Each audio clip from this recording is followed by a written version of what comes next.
This is the day that the Lord has made. Let us rejoice and be glad and live today.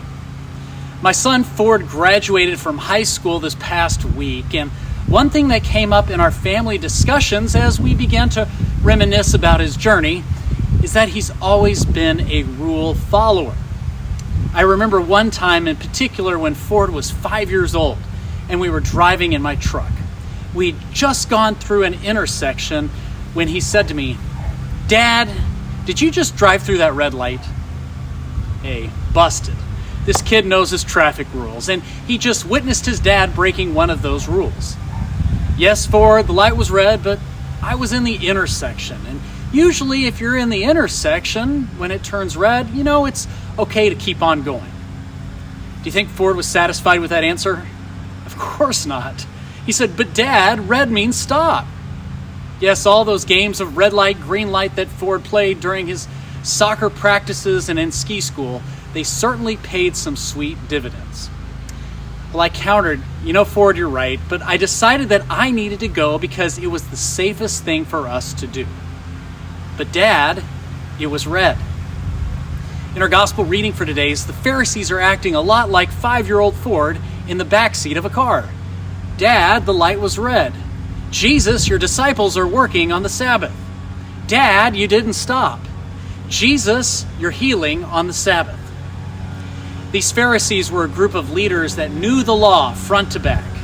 They've studied the law and they follow the law. Like a young child just learning how the world works. These men do not see anything besides yes or no, black or white, breaking the law or obeying the law. There is no gray. There is no meeting in the middle. Compromise is out of the question. Our story begins with Jesus and his disciples walking through the grain fields. As they do this, the disciples begin to pluck heads of grain. Now, I can't fault them for this. They've been on the road. They're probably hungry. But this doesn't matter to the Pharisees. They see with their own eyes that these disciples are breaking the law, breaking God's law. And the disciples need to be held accountable for those actions. Now, the law that the Pharisees are referring to is the third law of our 10 Commandments. Observe the Sabbath day and keep it holy, as the Lord your God commanded you. 6 days you shall labor and do all your work, but the seventh day is a Sabbath to the Lord your God. Yes, the law does seem pretty straightforward. Do not work on the Sabbath. Use that time to rest and to honor God. However, these Pharisees are speaking with Jesus here, and he believes in a law that isn't so definitive, but rather one that is fluid and living and adaptable to each situation, as long as one views that law through the eyes of God's will. So Jesus immediately counters these claims of law breaking with an example that these Pharisees surely can relate to. He reminds them of the story of David and how when he was being chased by King Saul, he entered into the house of God and he ate the consecrated bread. Why? Because he was hungry. This bread was the bread that the priests were only allowed to consume, yet David ate it and he also gave it to his buddies so that they too may eat. This was 100% against the law. What do the Pharisees think of that?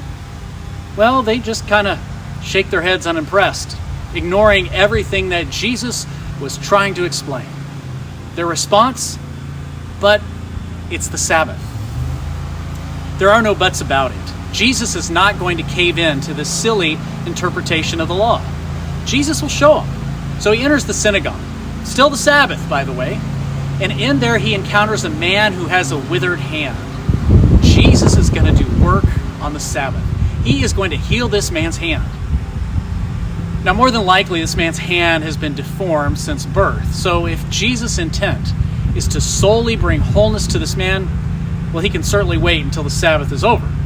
An extra day, this guy can probably live with that. But Jesus isn't just about bringing wholeness to this one man. He's also about creating a teaching moment about a relationship with God as it pertains to the Sabbath. Jesus says, "Is it lawful to do good or to do harm on the Sabbath? To save life or to kill?" And with that, he has the man stretch out his hand, and it is miraculously restored. the Pharisees' response to this miracle?